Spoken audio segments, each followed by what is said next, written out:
Imagine a well-organized factory that makes baked goods. The recipes for each of the items are copied and provided to the bakers.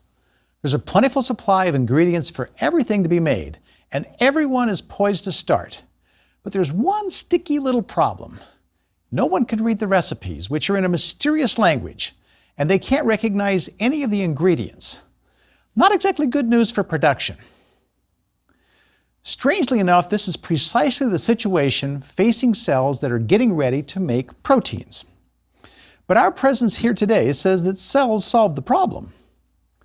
The recipes for proteins, as you already know, are found in the base sequences of the genes that encode them. The base sequences encoding the proteins are transcribed from storage in DNA into messenger RNA, just as an individual recipe may be transcribed from a cookbook onto an index card. Now it's time for the cooks that translate those recipes. The celebrity chefs here are large cellular complexes called ribosomes that translate genetic code into proteins. Translate can be defined as changing something into a new form, especially turning a plan into something real. This is an excellent description of what happens in making proteins. The RNA is a plan for building a protein, and during translation, that plan is used to create something real, a protein. And amino acids are the ingredients needed to build the proteins. The catch is that even the ribosome cooks cannot read the directions for making the proteins, nor can they recognize the amino acids. So how do proteins ever get made? In this lecture, we'll answer that question. You'll see how cells solve the problem of reading the information in the messenger RNA and using it to direct protein synthesis. We'll examine the various components of the protein synthesis machinery and the roles they play in constructing proteins. And we'll see how different parts of the translation apparatus work together elegantly through sequence-specific interactions between the messenger RNA and the transfer RNAs. You'll learn how antibiotics work to kill bacteria and what makes one bioterrorism agent so deadly. We'll then take a look at how researchers are using the molecular components of the translation machinery to design therapies for diseases like cystic fibrosis and create biological drugs on demand. Let's start with an inventory of the things needed for protein production. First of all, we need the instructions in messenger RNA. Bacterial messenger RNAs come ready to use as they are coming off the DNA template. In eukaryotic messenger RNAs, the 5' end has a special nucleotide cap and the 3' end has a poly A tail, both of which tell the ribosome this is a messenger RNA. The part of the messenger RNA coding for the protein is sandwiched between non-coding sequences, both at the 5' and the 3' ends. These sequences, called untranslated regions, or UTRs, have important roles to play in the translation process. At the 3' end, the UTR sequence determines the stability of the messenger RNA, that is, how long the messenger RNA sticks around to be translated before it gets broken down. In addition to the instructions and the recipe, we need a cook to mix the ingredients to make the protein. Our cook is the ribosome. Ribosomes are very large complexes of proteins and ribosomal RNAs that do the actual work of joining the amino acids together by making peptide bonds between them. Both prokaryotic and eukaryotic ribosomes contain two complexes, one called the small subunit and one called the large ribosomal subunit. Now let's recap. First, we have a recipe, the messenger RNA, we have ingredients, the amino acids, and we have a cook, the ribosome. But as we noted, the chef can neither read the recipe nor tell one ingredient from another, so it needs some additional help. These are translators that speak RNA language and can tell one amino acid from another, and that's where transfer RNAs, or tRNAs, come in. Transfer RNAs are about 75 to 80 nucleotides long, and they fold into an intricate 3D shape with 3 major loops. In addition, transfer RNAs are distinctive in having their bases modified in many ways after they're transcribed from DNA. As a result, transfer RNAs contain many unusual bases in addition to A, U, G, and C. These specialized bases play roles in folding and stability of the tRNAs, as well as their interactions with messenger RNA. There are 20 different classes of tRNA, one for each amino acid. Members of each class carry and are specific for one and only one of the 20 amino acids in proteins. Each tRNA carries at its 3' end a specific amino acid. At the other end of the tRNA, the anti-codon loop has a 3-base sequence complementary to the codon in messenger RNAs. There are 20 enzymes called amino acyl tRNA synthetases, which each read the anti-codon loop and attach the appropriate amino acid at a tRNA's 3' end.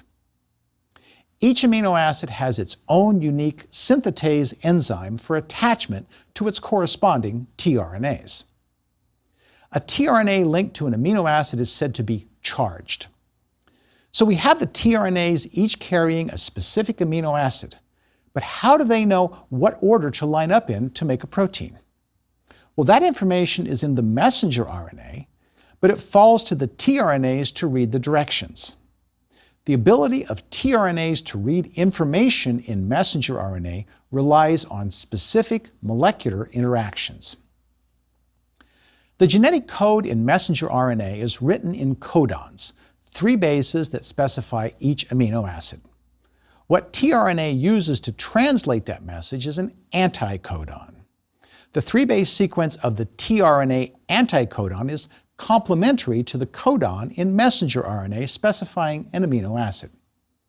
Complementarity is determined by the same base pairing rules we've seen before for RNA.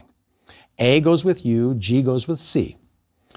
For example, a messenger codon of GAG would have a transfer anticodon of CUC. When each tRNA encounters the codon on the messenger RNA, the anticodon will base pair with it, and the amino acid attached to the other end of the tRNA will be added to the growing protein chain. Let's see how this works. The first codon in most messenger RNAs is AUG, which specifies the amino acid methionine. The sequence of this codon in messenger RNA, reading 5' to 3' is AUG. We have many tRNAs floating around, each linked to specific amino acids. The only one with the secret handshake that will allow it to pair with the AUG codon is the one whose anticodon sequence is complementary to AUG. So what sequence should the anticodon of the tRNA have? Remembering that nucleic acid strands run in opposite directions to base pair, can you figure out what the anticodon of the methionine-carrying tRNA should be? Well, A pairs with U, U pairs with A, and G pairs with C. But UAC is oriented 3' to 5', so we have to reverse the UAC to get it 5' to 3'. Thus, it's CAU, read 5' to 3'. The tRNA carrying methionine will have the anticodon CAU, which allows it to base pair with the AUG on the messenger RNA. Other tRNAs carrying other amino acids will have other sequences in their anticodons, so they will not pair with AUG. If we examine the tables showing which codons specify which amino acids, it's easy to predict what the anticodon sequences should be in the corresponding tRNAs. But wait, you say, there are 64 codons, but not 64 tRNAs. How does that work? Good question. It turns out that a given tRNA can base pair with more than one codon. You might be thinking, how can that be? Aren't there rules about which base pairs with which? We've already talked about that. Yes, there are. But tRNAs use a trick. The base pairing of the anticodon with the codon starts at the 5' end of the codon. While the first 2 base pairs must follow the base pairing rules strictly, the third base may get away with a non-standard pairing. That's because the third base in a codon is called the wobble base.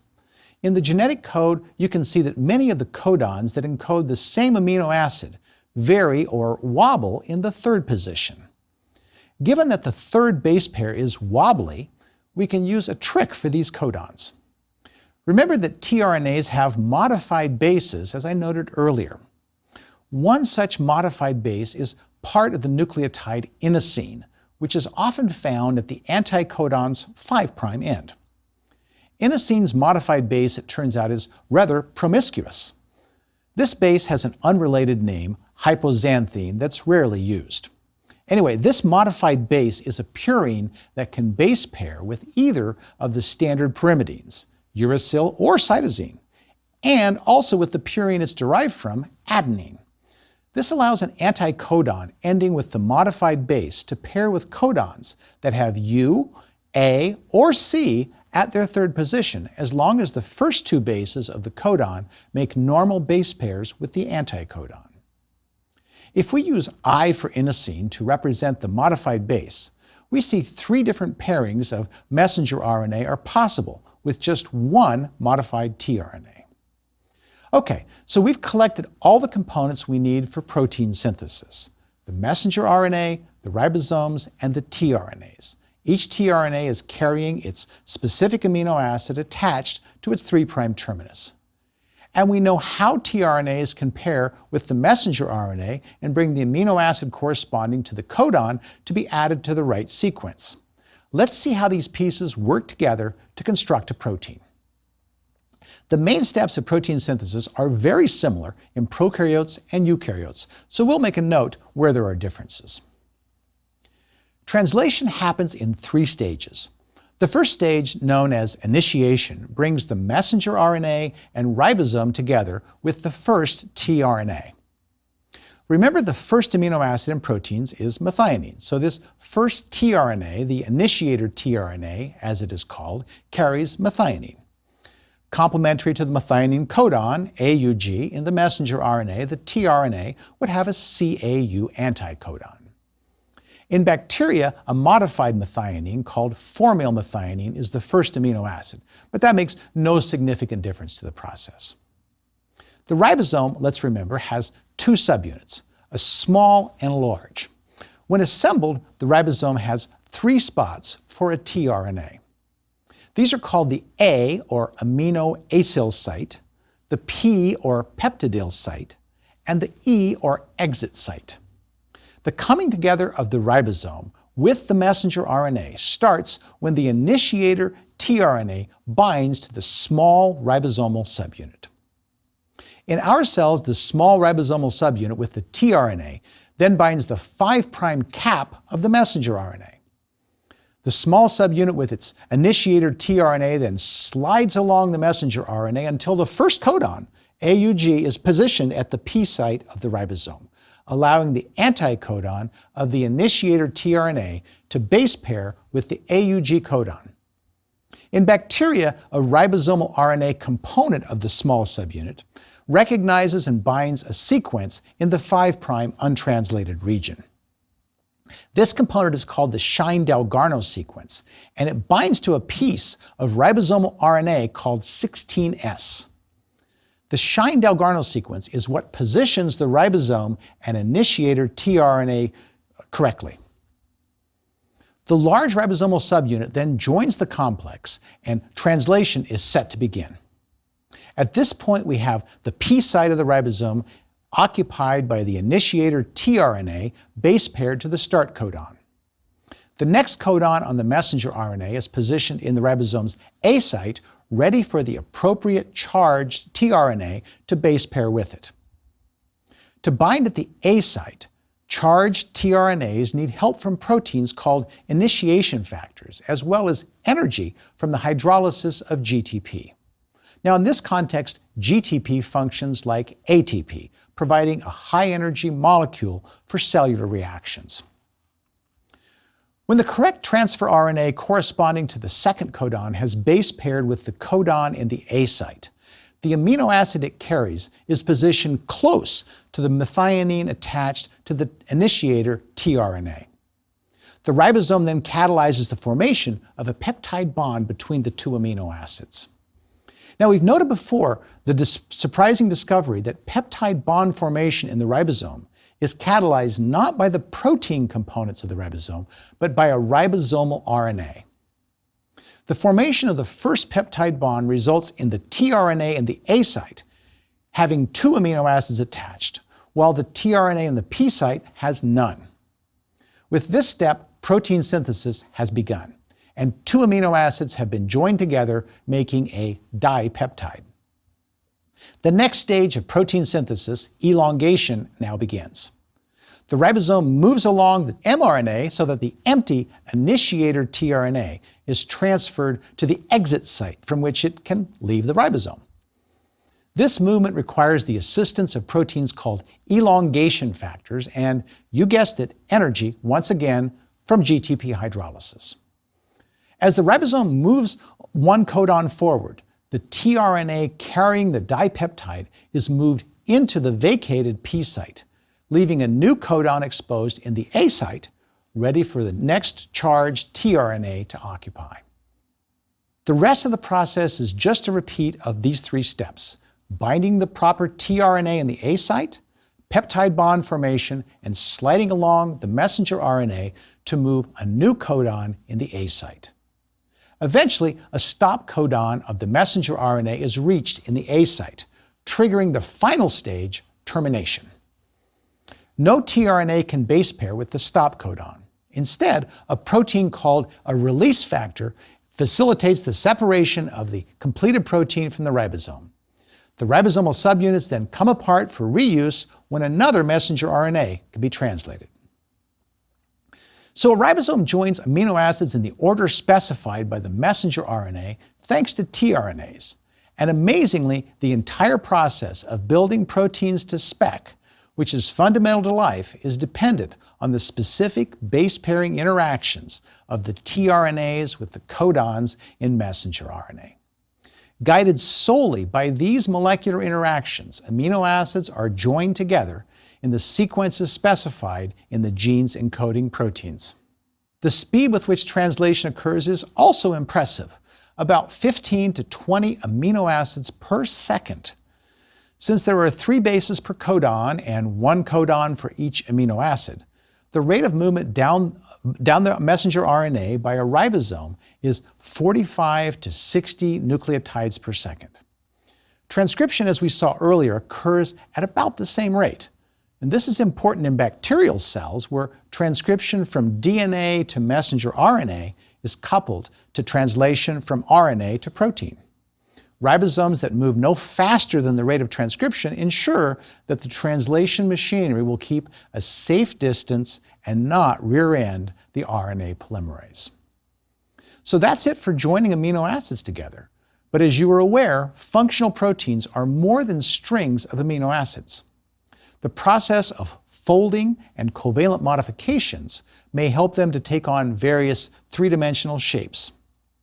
Covalent modifications can include addition of phosphates or molecules like sugars or lipids before proteins can perform their functions. In eukaryotic cells where there are multiple cellular components, proteins must also be delivered to the correct location.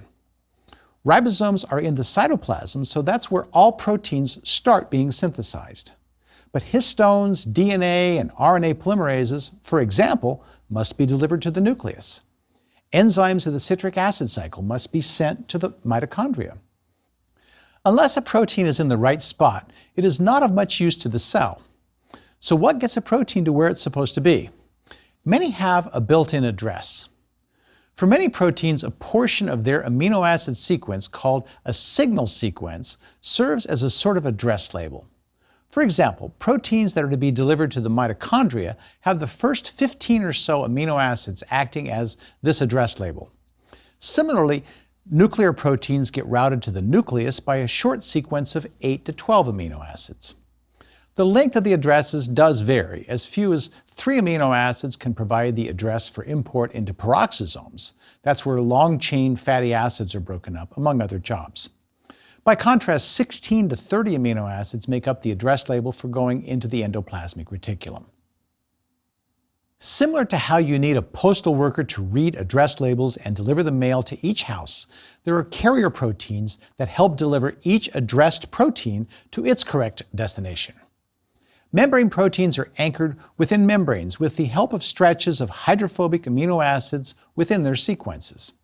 Secreted proteins get packed up in membrane vesicles to be delivered outside of cells. These various mechanisms ensure that proteins get to where they're needed. Because cells absolutely must make proteins to stay alive, interfering with protein synthesis is a great way to kill disease-causing organisms or any cells you'd like to eliminate. Many antibiotic drugs work through targeting protein synthesis in bacteria. Subtle differences in the protein synthesis machinery of our cells and those of bacteria allow us to kill off the bacteria without harming our own cells. Tetracycline, for example, can bind and block the amino acyl site, or A site, on ribosomes of bacteria. It doesn't affect eukaryotic ribosomes in the same way.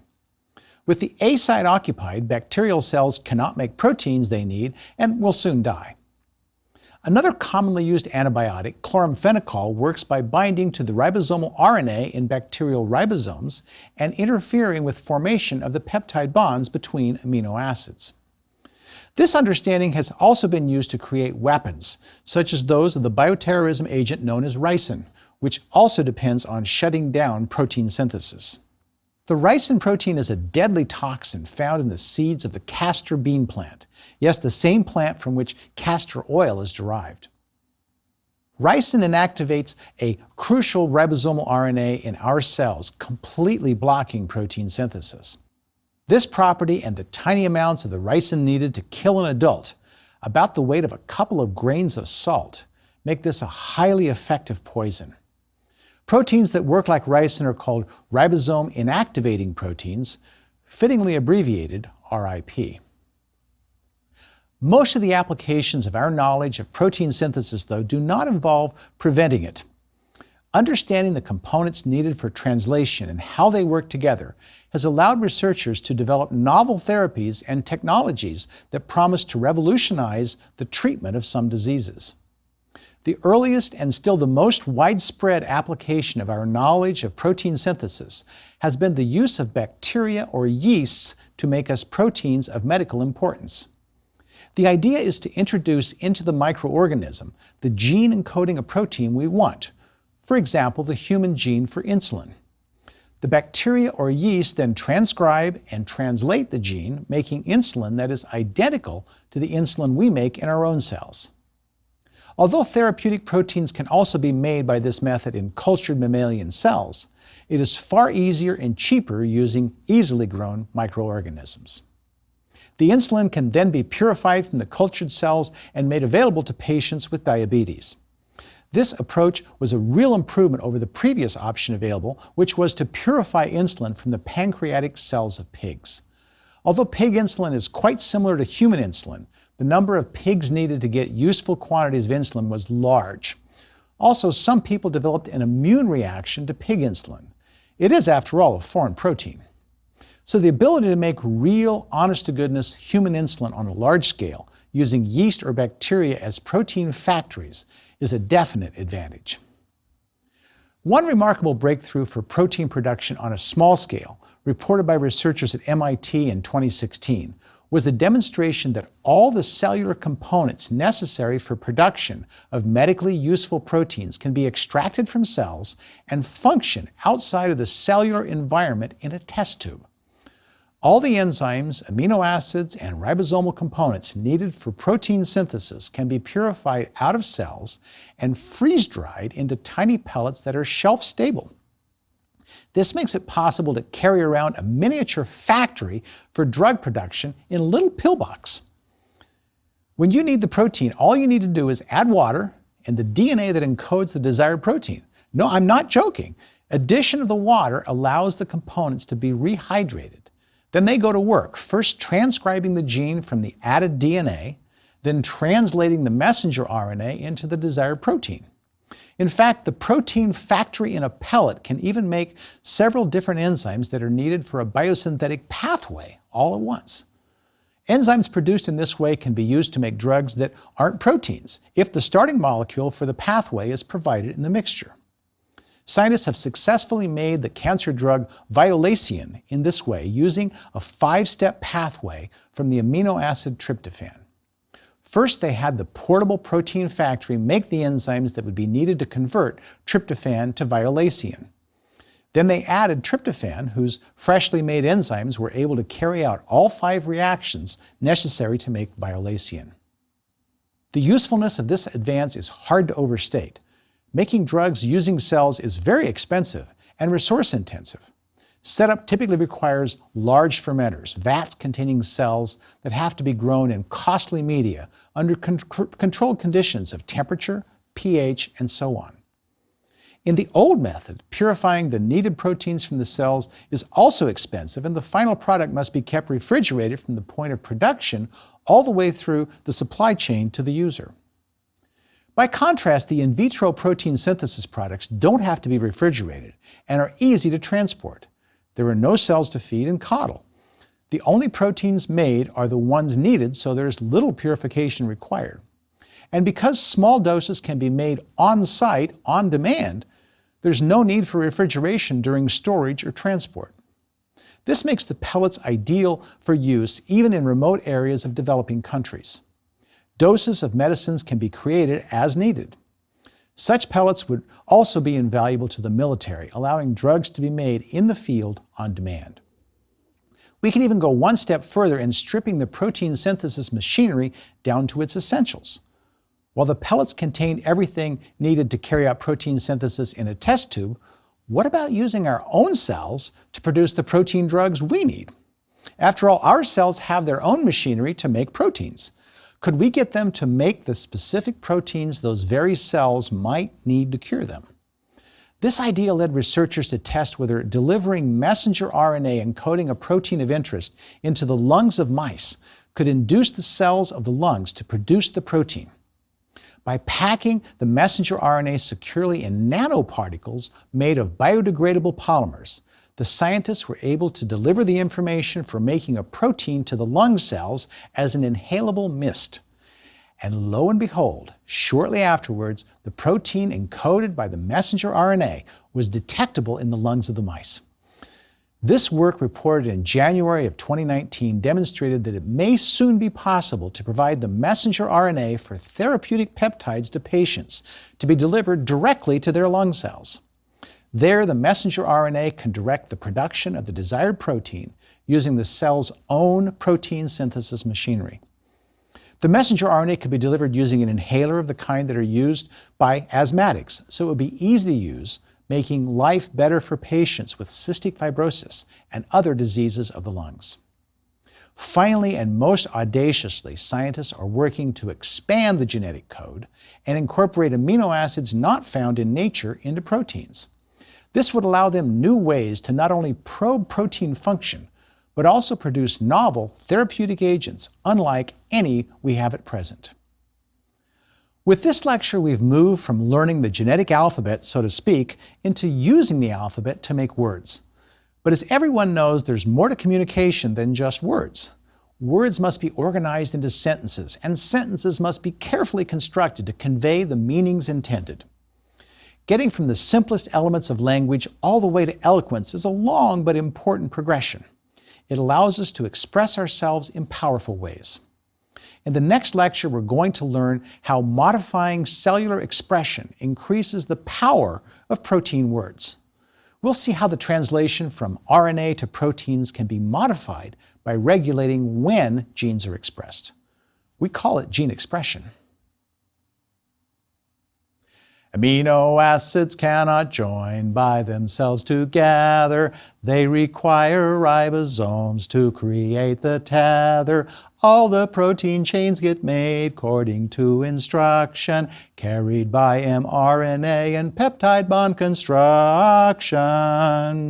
Small subunit starts it all with initiation, pairing up to RNAs at the docking station. Schein-Dalgarno's complement in the 16 S's lines the AUG up so synthesis commences. Elongation happens in ribosomic insides, where our RNA creates bonds for polypeptides. These depart the ribosome, passing right straight through it in the tiny channels there of the large subunit. Finally, when the sequence of one of the stop codons parks itself in the A site, synthesis can't go on. P side RNA lets go of what it was holding, so the polypeptide can get on with its folding.